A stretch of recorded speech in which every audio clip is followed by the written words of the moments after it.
very hard to go after and speak after those compelling presentations. I also want to say a shout out to all of the folks, the DMH, DPH, and DHS staff that are not in the auditorium and are at remote locations. Particular thank you to the DMH folks who are in 25 clinics and an additional 50 individual locations watching this broadcast. So we're really proud of that. 75 DMH, not bad. And thank you to our partners at AFSCME, SEIU, and UAPD who worked with us to get the word out and make this possible. So thank you to all of you. Dr. Katz talked about the special sauce, the ingredients that add value to the work that we do together. And one component, I'm a cook, so I like to look at what goes into the special sauce. And one ingredient that's really important is the training ingredient. We have a lot to learn about each other. We have a lot to learn about the services that we all deliver. And we have an incredible opportunity to work together to enhance the skills and knowledge of one another and our services in general so that we work more effectively together. So we know at a basic level this means educating our workforce, our families, our clients, so that we can together, first of all, identify the medical, mental health, and substance abuse issues that affect our clients. Number two, enhance our ability to talk with one another about the complex and complicated issues that people face. And number three, know how to sensitively work and refer to our agency partners regarding these issues. So a first step for all three departments is to look at cross-training and at opportunities for enhancing our knowledge about one another.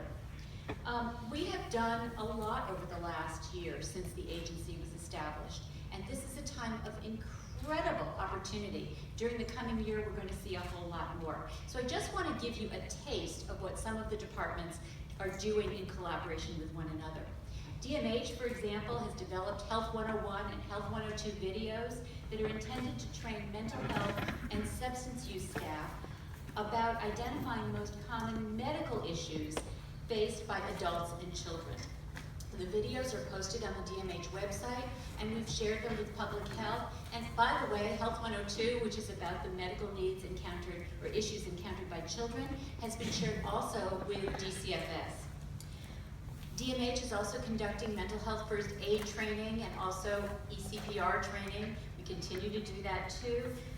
Evidence-based practices recognized by President Obama that teach non-mental health staff to recognize the signs of mental illness, talk with people about their emotional issues, and refer them to help. And to date, we have trained over 4,600 individuals in Los Angeles County. The important thing about that is that it's not just the number, it's also the fact that other county departments, including DHS, which has trained 67 staff, Public Health, which trained 61 employees, 336 staff at the public libraries, 87 DPSS staff, 188 staff in community and senior services. So the agency is working to infuse information across all county departments. DHS developed and implemented community worker training programs through work, and DMH followed right behind, developing the mental health counterpart to that program so that we can develop community health workers who will join our workforce of the future as we work to integrate and navigate care. Public Health through SAPSI has coordinated trainings with the Department of Mental Health, like the Latino Behavioral Health Annual Conference, our faith-based conference, and the Integrated Care Conference. And Public Health, by the way, is now working with DHS and with DMH on tobacco smoking cessation programs.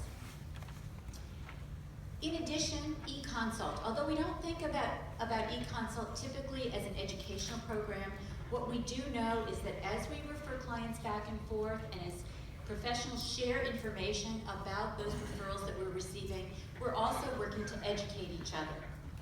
So during the coming year, we will redouble our efforts in the area of training, and we will together develop the workforce of both the present and the future.